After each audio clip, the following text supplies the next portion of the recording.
Hello दोस्तों, YouTube channel super seven से मैं राहुल वैष्णव आपका स्वागत करता हूं। और हमने पिछले वीडियो के अंदर परमाणु मॉडल और विद्युत चुम्बकीय विकिरण की द्वैत प्रकृति के बारे में पढ़ा था। आज हम परमाणु स्पेक्ट्रम और बोर मॉडल के बारे में पढ़ेंगे। दोस्तों, प्रकाश की गति है वो माध्यम के ऊपर निर्भर करती है। जब एक माध्यम से दूसरे माध्यम के अंदर प्रकाश की किरण पहुंचती है तो उसकी गति में परिवर्तन होता है और प्रकाश किरण है जो अपने मूल पथ से विचलित हो जाती है, अर्थात उसका अपवर्तन हो जाता है।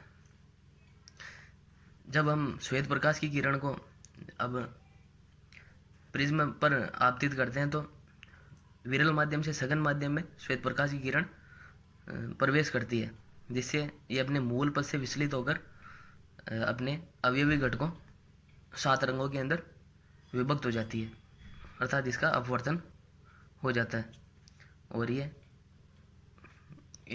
इन 7 कलर के अंदर विभक्त हो जाती है। अपने अवयवी रंगों में श्वेत प्रकाश की किरण का विभक्तीकरण हो जाता है। इस घटना को हम स्पेक्ट्रम कहते हैं। और जो लाल रंग का प्रकाश होता है उसकी तरंगदैर्घ्य सबसे ज़्यादा होती है, इसके कारण इसका विचलन सबसे कम, तथा जो बैंगनी रंग होता है उसकी तरंगदैर्घ्य सबसे कम होती है, जिसके कारण इसका विचलन सर्वाधिक होता है। सफ़ेद रंग का जो प्रकाश हमें दिखाई देता है, इसका स्पेक्ट्रम का आवर्ती प्रास है जो 7.5 इंटू 10 का 14 हर्ट्ज, जो कि बैंगनी रंग का होता है, से लेकर 4.5 इंटू 10 का 14 हर्ट्ज तक होता है।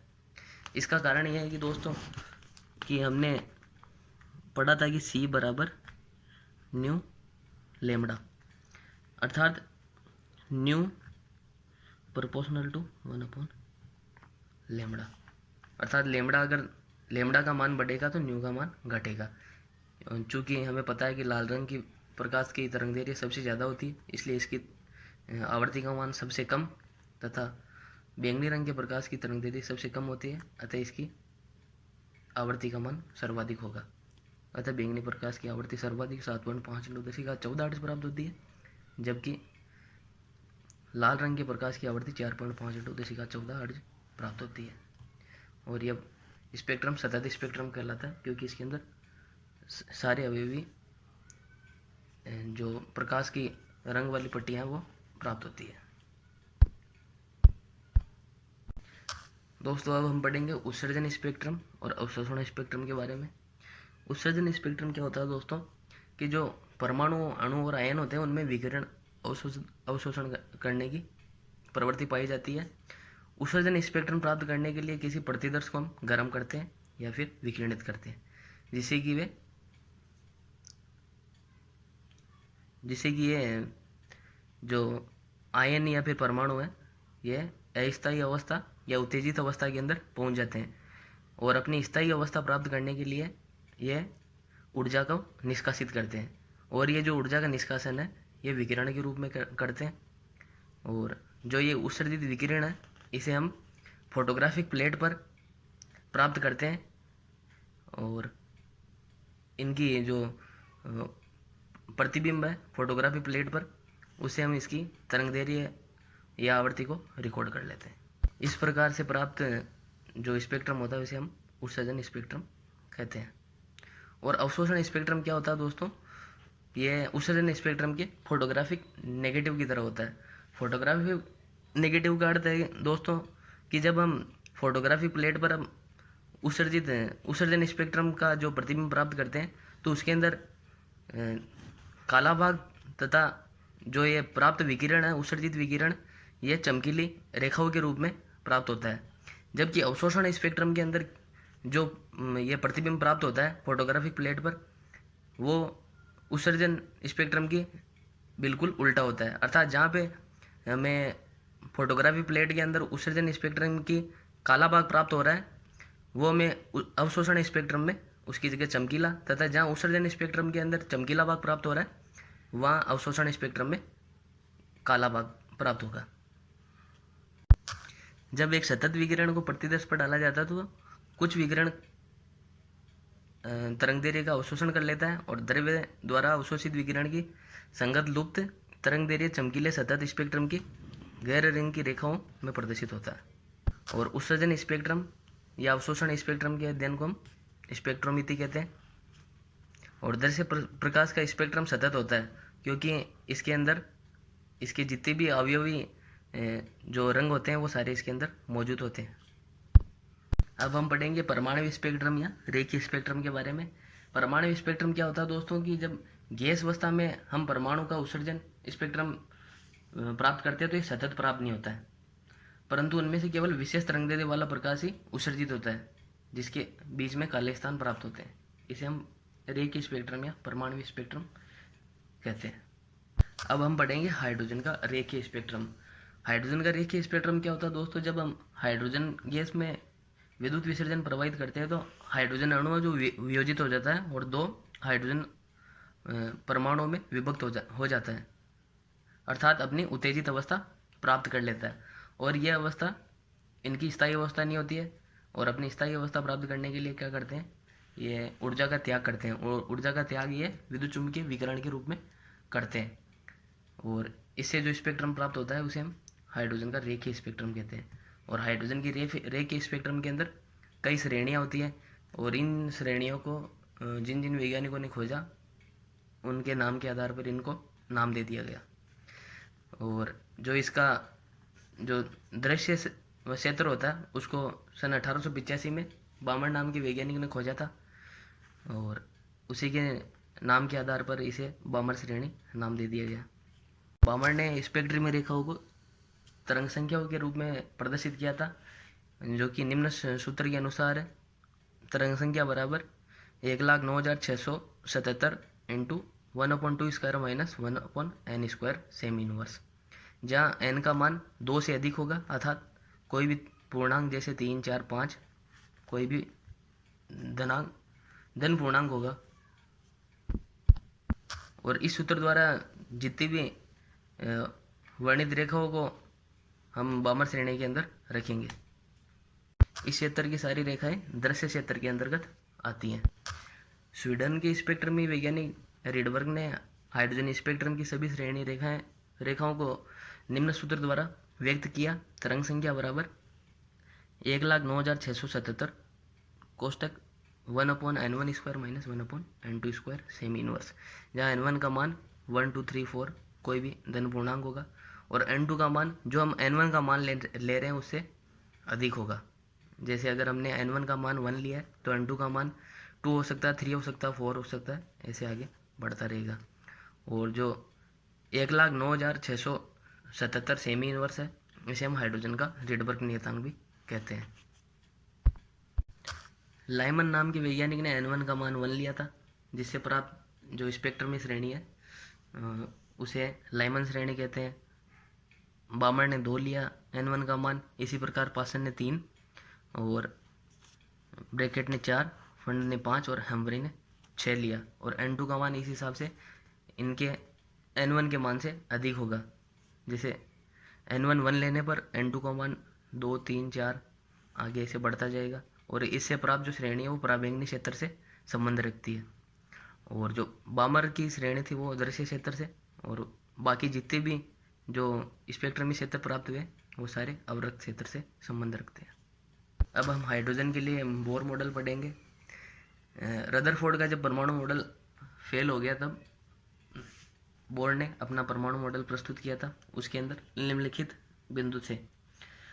पहला बिंदु उसमें ये रखा था कि जो हाइड्रोजन परमाणु में इलेक्ट्रॉन होते हैं वो नाभिक की चारों ओर निश्चित त्रिज्या वाले और निश्चित ऊर्जा वाले वर्ताकार पथों में चक्कर लगाते हैं, और इन पथों को हम कक्षा या स्थायी अवस्था या अनुमत ऊर्जा स्तर कहते हैं।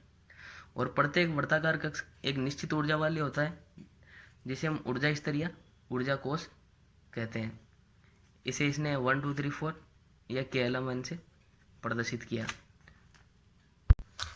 और बोर्ड ने बताया कि कक्षा की ऊर्जा समय के साथ परिवर्तित नहीं होती है, लेकिन जब कोई इलेक्ट्रॉन स्थायी कक्षा से किसी उच्च कक्षा या निम्न कक्षा के अंदर जाता है तो वो अपने ऊर्जा में अवशोषण या उत्सर्जन करता है। अगर कोई इलेक्ट्रॉन अगर निम्न ऊर्जा तल से उच्च ऊर्जा तल में गया है तो वो ऊर्जा का अवशोषण करेगा, अगर उच्च से निम्न में गया तो उत्सर्जन करेगा। और ये ऊर्जा परिवर्तन होता है, ये सतत नहीं होता। बोर्ड ने बताया कि डेली के अंतर वाली दो स्थायी अवस्थाओं के संक्रमण के समय अवशोषित या उत्सर्जित विकिरण ऊर्जा को हम निम्न प्रकार से व्यक्त कर सकते हैं। डेली बराबर E2 माइनस E1, जहाँ डेली बराबर एच न्यू है। अगर हम एच न्यू को E2 माइनस E1 के बराबर रखेंगे तो न्यू बराबर E2 minus E1 upon H, जहाँ एच प्लांक स्थिरांक है और E2 उच्च ऊर्जा स्तर है और E1 निम्न ऊर्जा स्तर है। और जो ये न्यू है जो आवृत्ति है, इसको बोर का आवर्ती नियम कहते हैं। बोर ने बताया कि इलेक्ट्रॉन के लिए परमाणु में वही ऊर्जा स्तर संभव है जिनके अंदर इलेक्ट्रॉन का कोणीय संवेग जो MVR होता है वह h/2π के बराबर या इसका सरल गुणक हो, अर्थात h/2π के गुणज के रूप में हो, अर्थात क्वांटीकृत हो।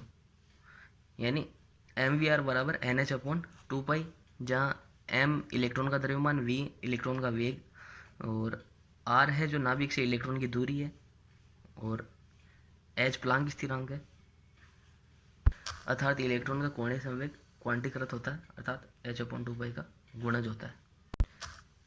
अब हम किसी बोर कक्षा के लिए त्रिज्या का परिकलन करेंगे। बोर ने जो MVR बराबर NH/2π है उसके अंदर V अर्थात इलेक्ट्रॉन के वेग का मान रख दिया, जो कि V बराबर 2π/NH इंटू JD² होता है। यह हम रखने पर R बराबर h²/4π² ME² इंटू N² प्राप्त होता है। H, E, M और पाई सारे के सारे कांस्टेंट है, इनका मान रखने पर 0.529 प्राप्त होता है। और R बराबर इसका मान रखने पर 0.529 इंटू N²/Z एंगस्ट्रम, जो कि त्रिज्या का मान है, ये प्राप्त होता है। और यही बोर त्रिज्या का सूत्र भी है। और इस सूत्र से बोर्ड ने निम्न निष्कर्ष निकाले कि हाइड्रोजन के लिए N बराबर 1 और Z बराबर 1, Z जहाँ पर परमाणु क्रमांक है, पुट करने पर जो हाइड्रोजन की त्रिज्या है उसका मान प्राप्त होता है, जो कि 0.529 एंगस्ट्रम है। और यदि N स्थिर हो तब Z का मान बढ़ाने पर त्रिज्या का मान घटता है, R प्रोपोर्शनल टू 1/Z। और जब Z का मान स्थिर हो तो N का मान बढ़ाने पर त्रिज्या का मान बढ़ता है, अर्थात R is proportional to N²। अब हम बोर कक्षा के लिए इलेक्ट्रॉन की ऊर्जा के बारे में पढ़ेंगे। कुल ऊर्जा का मान स्थितिज ऊर्जा और गतिज ऊर्जा के मान के योग के बराबर होता है। स्थिर ऊर्जा बराबर -JD²/R तथा गतिज ऊर्जा 1/2 MV²। इन दोनों का योग इलेक्ट्रॉन की कुल ऊर्जा के योग के बराबर होगा। -JD²/R प्लस 1/2 और MV² जो कि गतिज ऊर्जा का दुगुना है, उसकी जगह हम JD²/R रख सकते हैं, क्योंकि गतिज ऊर्जा और स्थितिज ऊर्जा में संबंध होता है 2KE प्लस PE बराबर 0, जहाँ KE गतिज ऊर्जा है और P स्थितिज ऊर्जा है। इससे हमें E बराबर -1/2 JD²/R प्राप्त होता है और R का मान रखने पर हमें ये ऊर्जा का सूत्र प्राप्त होता है। EN बराबर -13.6 इंटू JD²/N² इलेक्ट्रॉन वोल्ट प्रति परमाणु। और इस सूत्र से हमें परमाणु में इलेक्ट्रॉन की ऊर्जा का मान हमेशा ऋणात्मक ही प्राप्त होगा, क्योंकि हम N का मान जो भी रखेंगे, अगर हमने यहाँ पे कुछ भी रख दिया, N बराबर 1 रखा तो भी नेगेटिव आएगा, 2 रखा तो भी नेगेटिव आएगा। इस प्रकार हमें ऊर्जा का मान हमेशा ऋणात्मक ही प्राप्त होगा। और ऊर्जा का मान ऋणात्मक होने का अर्थ यह है कि इलेक्ट्रॉन तथा नाभिक के मध्य जो आकर्षण बल है वह कुछ ऊर्जा मुक्त होती है तथा तंत्र स्थायित होता है। और N बराबर 1 हो तो ऊर्जा का मान सबसे अधिक ऋणात्मक होगा और ये कक्षा सर्वाधिक स्थायी होगी और इसे मूल अवस्था कहते हैं। अगर हम N का मान 1 से अधिक लें तो ये इसका ऋणात्मक मान घटता जाएगा। जैसे यहाँ पे अगर हमने N बराबर 2 रख दिया तो ये JD²/2² होगा, जिससे कि इसका ऋणात्मक मान घट जाएगा। और हाइड्रोजन परमाणु में उपस्थित एक इलेक्ट्रॉन के समान उन आयनों जिनमें केवल एक इलेक्ट्रॉन होता है, उन सभी पर बोर का सिद्धांत लागू होता है। जैसे He प्लस हीलियम अगर एक इलेक्ट्रॉन त्यागेगा तो उसमें एक ही इलेक्ट्रॉन रहेगा। Li2 प्लस Be2 प्लस इन सभी में एक इलेक्ट्रॉन होने के कारण इन सभी के अंदर हाइड्रोजन का ये जो बोर सिद्धांत है ये लागू होगा और इनके अंदर जो परमाणु क्रमांक है उनके मान भिन्न भिन्न होंगे। हीलियम के लिए 2, लिथियम के लिए 3, बेरिलियम के लिए 4।